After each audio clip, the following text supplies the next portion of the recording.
when we get the billet, we got to grade the billet from one end to the other. So we'll take the first 24 inches, put the grain, the straightest part of the grain, in the first 24 inches. Okay, in this case it would be this end of the bat, because there's a little bit of waviness going on over here. So we wouldn't want that on the handle. That could be subject to breakage. Set automatically.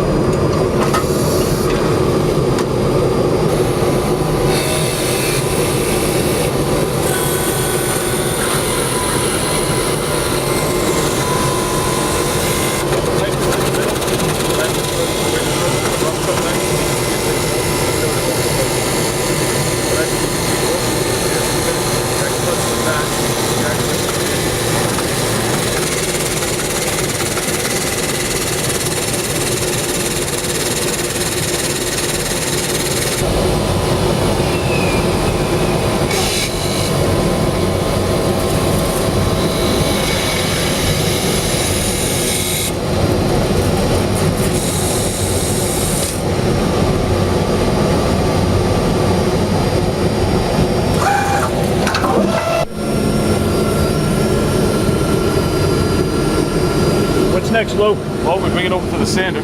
Put it through this automatic sander. Most of our retail bats go through this process. Small bats go through this process, but they also get hand sanded on that label.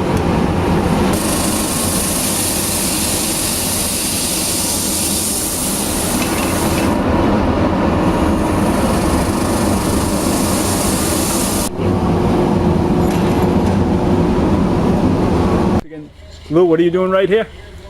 When the bat comes out of the lathe, goes into the sand, and once it comes out of the sand, it's ready for finish. So if it's a two-tone bat, for example, if this is David's bat, we'll mark the pine tar line. Just a little mark, and then we'll dip it. And we put it in the liquid, pull it out, and there it is. And by the way, we developed this color for David last year. Major League Baseball said you couldn't hide the grain. The grain had to be visible for the entire length of the bat. So we did some experimentation and we come up with this color and we call it ebony. And David likes that on his bat. It follows the capillaries of the wood. See how the stain kind of migrated parallel with the handle? That would be a good bat. That wouldn't be one we would reject. If it varies any more than 3 degrees, we have a gauge for that, then we would reject that. David wouldn't get that bat. So that's our test.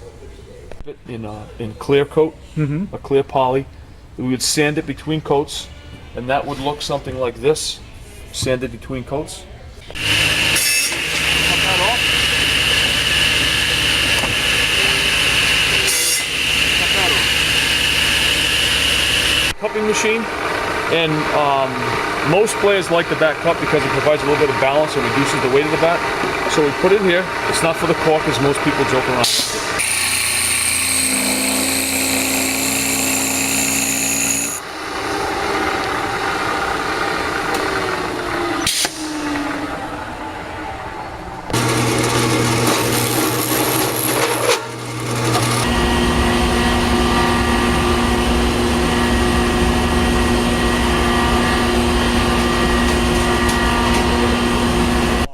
Suzuki, David just got a piece of it, and there was the changeup again at 79.